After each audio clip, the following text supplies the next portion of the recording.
जगतसिंहपुर जिला कादुआपड़ा स्थित गादी ब्रह्म महिला महाविद्यालय रे अवसरकालीन संबर्धना सभा अनुष्ठित हो जाइछि।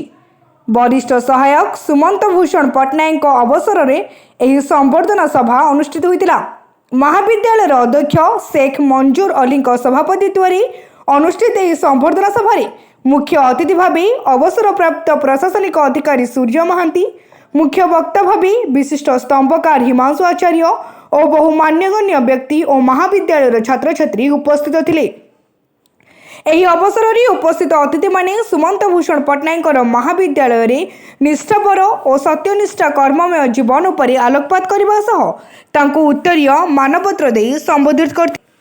ମୁଁ ଶ୍ରୀ ସୁମନ୍ତ ଭୂଷଣ ପଟ୍ଟନାୟକ ଗାଦି ବ୍ରହ୍ମ महिला उच्च माध्यमिक विद्यालय मुख्य किरानी हिसाब से आज अवसर ग्रहण करुँच।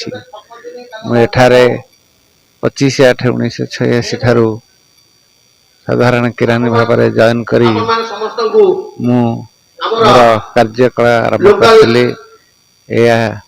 अंचल नारी शिक्षार प्रसार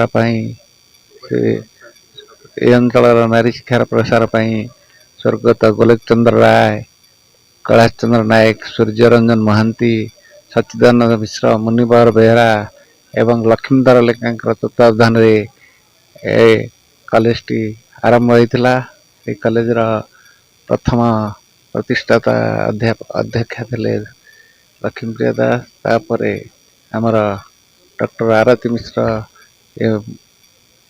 महाविद्यालय दायित्व नेबा पर ठारू कॉलेजर उत्तरोत्तर उन्नति काम चली आसी। कोणार्क मंदिर विशु महाराणा तैयारी करुला समस्ते जानिचंती, किंतु कोणार्क मंदिर मुंडी मारी धर्मपद।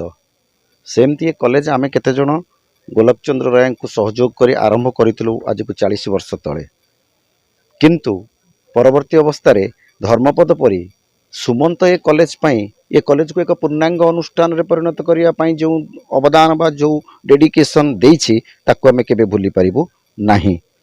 केते समय से भुवनेश्वर रे जाई कॉलेज रो काम पाई रही जाए, संध्या हे जीवनी किंतु से सेठी बसिथिबो। मते आज बड़ दुख लागुछि जे सुमंत सरकारी चाकरी रु अवसर नउछि, किंतु मु ताको निश्चित भाव में अनुरोध करी सी कॉलेज को आगु को नबारे तार सहयोग जारी रखिबो एवं जदि संभव हुए जमते आउटसोर्सिंग रे मध्य रहुचंती सेमती ताकु मध्य रीएंगेजमेंट करबा पई मध्य आमे चेष्टा करियो बोली मोर विश्वास अछि। मु चेष्टा करिबी। रीता साहू रिपोर्ट, तीर्थक्षेत्र लाइव।